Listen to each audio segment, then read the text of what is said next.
Hey, everybody, welcome to Wellness Blueprints. I'm so glad you're here to nourish your roots with me. I'm Jess. Welcome, welcome. Today, I want to talk about one of my most favorite things, and that is interpreting blood work. And I'm going to talk about it in a way that so that you can actually check out your blood work and look at it yourself. I'm just going to go over a couple of the little things, but really, almost all of us have some blood work lying around somewhere in our email or somewhere in a file that our doctor said everything was normal with.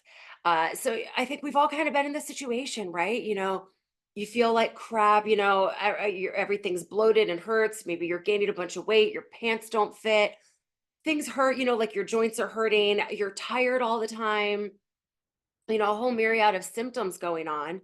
And you go to the doctor, and maybe you had to wait for, like several weeks or months even to get in to see the doctor. You go in and you're like, oh my gosh, I'm finally going to get some answers. They run lab work. You're like, okay, great. And then they call you or they have you come in or whatever the case is, and they say, oh, well, good news. Everything is within normal range. So you're good. Nothing's wrong with you.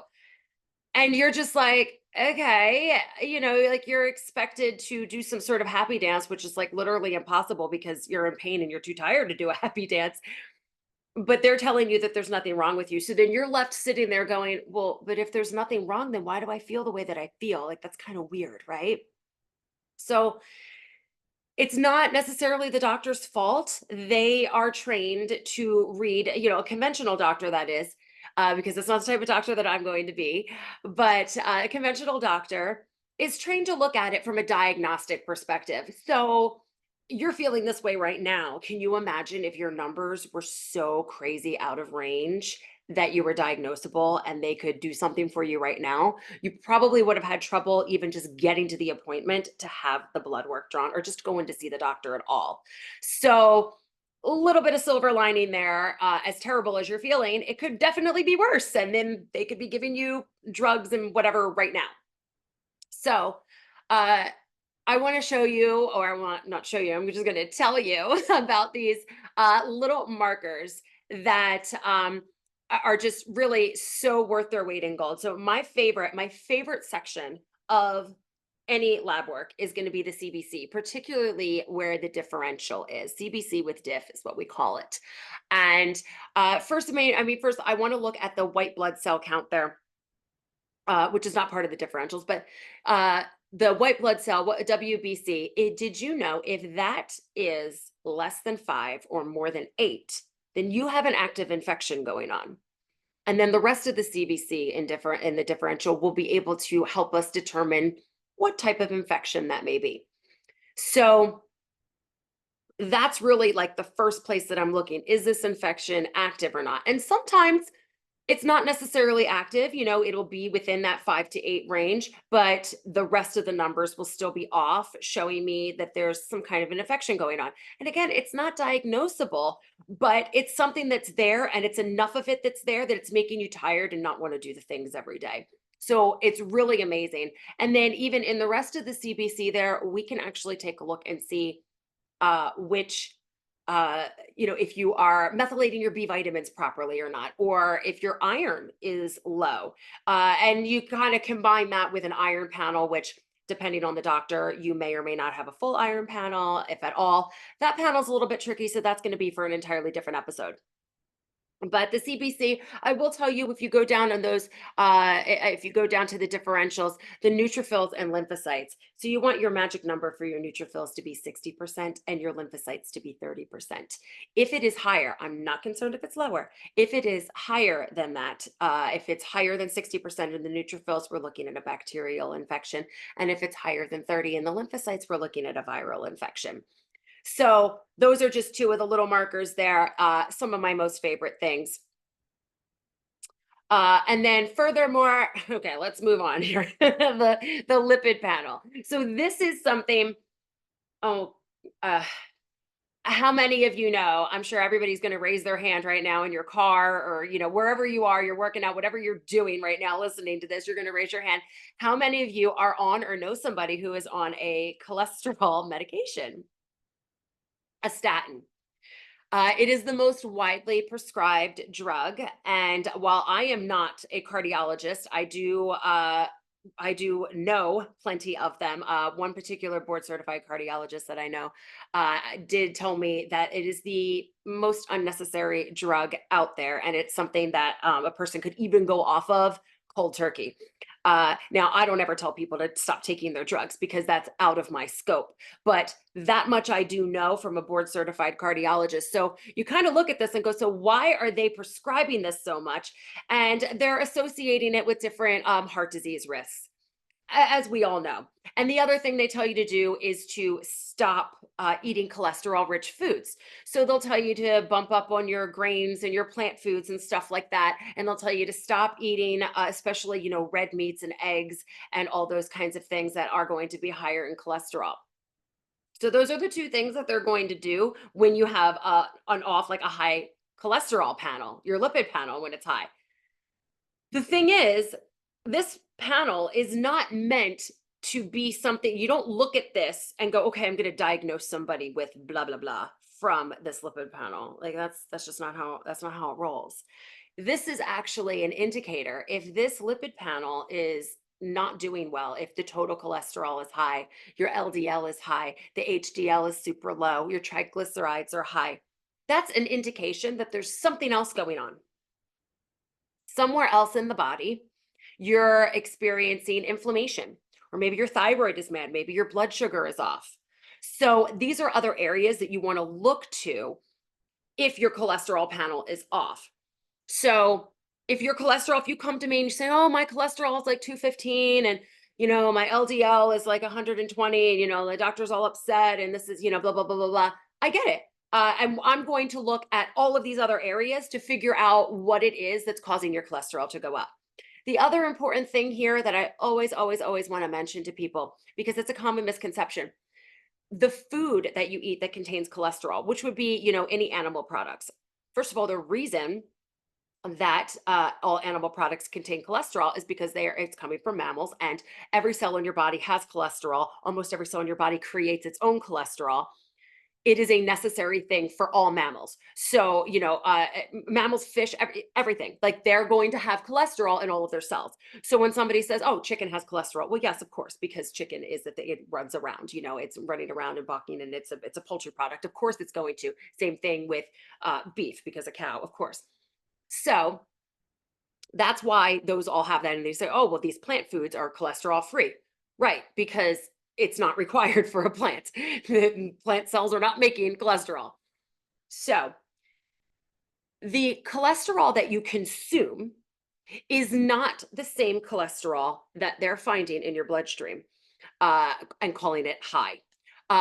The other thing to mention, of course, is LDL and HDL are not actually cholesterols. Those are lipoproteins, and they're basically like buses that house and carry the cholesterol around. So that's interesting to know there too, because I didn't used to know that either.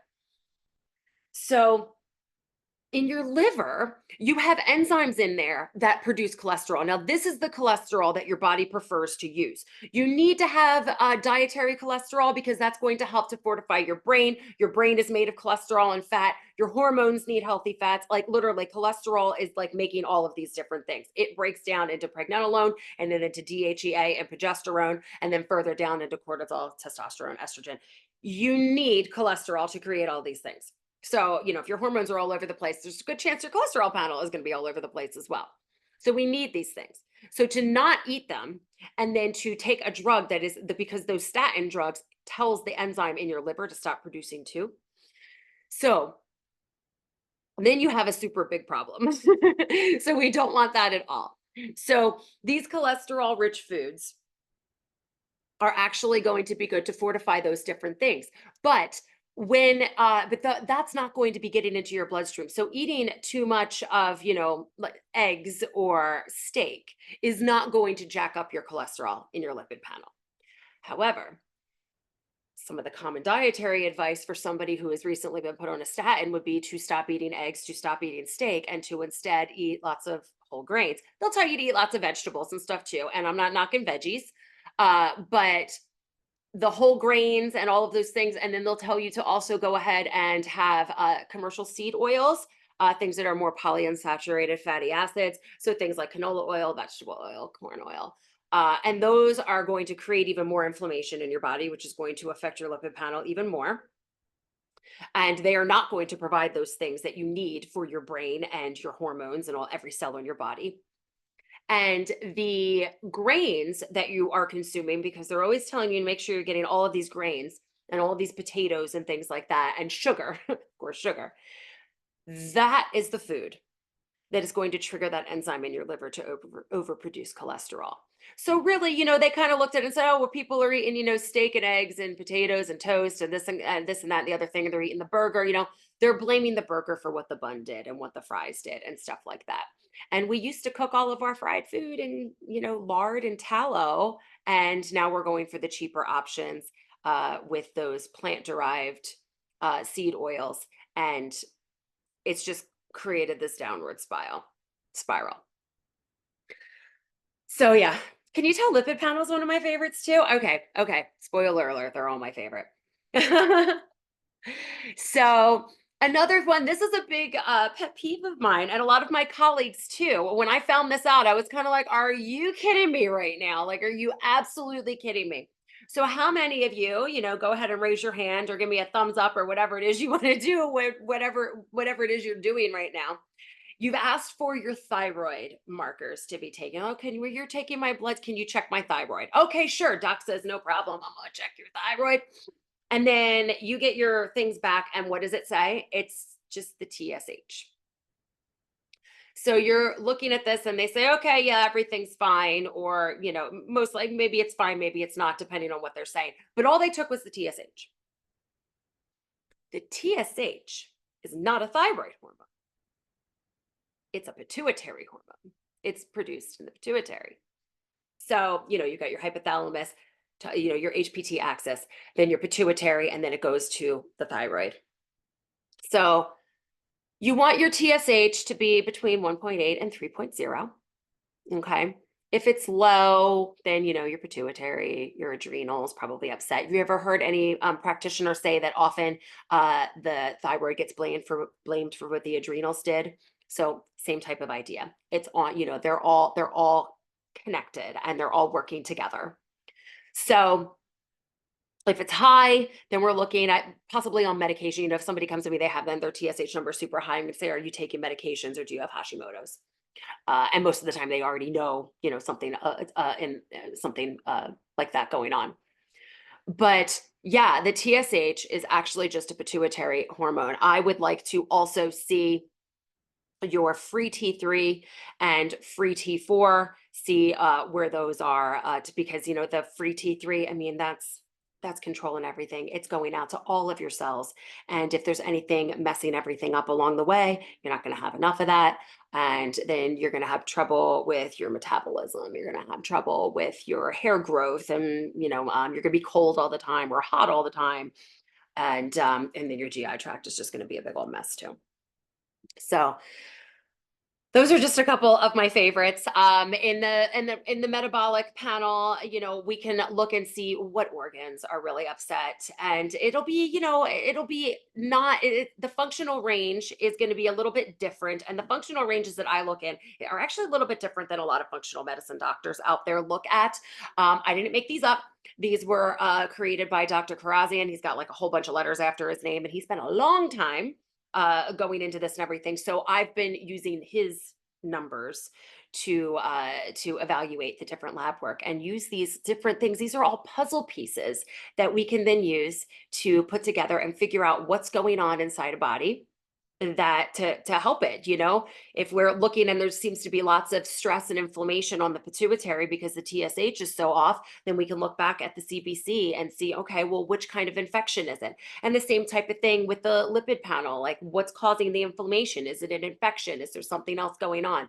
So we can get all these puzzle pieces and help you feel better. So I hope that you enjoyed a little bit of that there with a little bit of markers in there. And if you have anything else that you want to learn, just come on, step on into my world. You can find me on Facebook at Deep Rooted Wellness, and I have a Facebook group, Deep Rooted Wellness Warriors. So feel free to join that and come on into my world. Thanks for coming on today.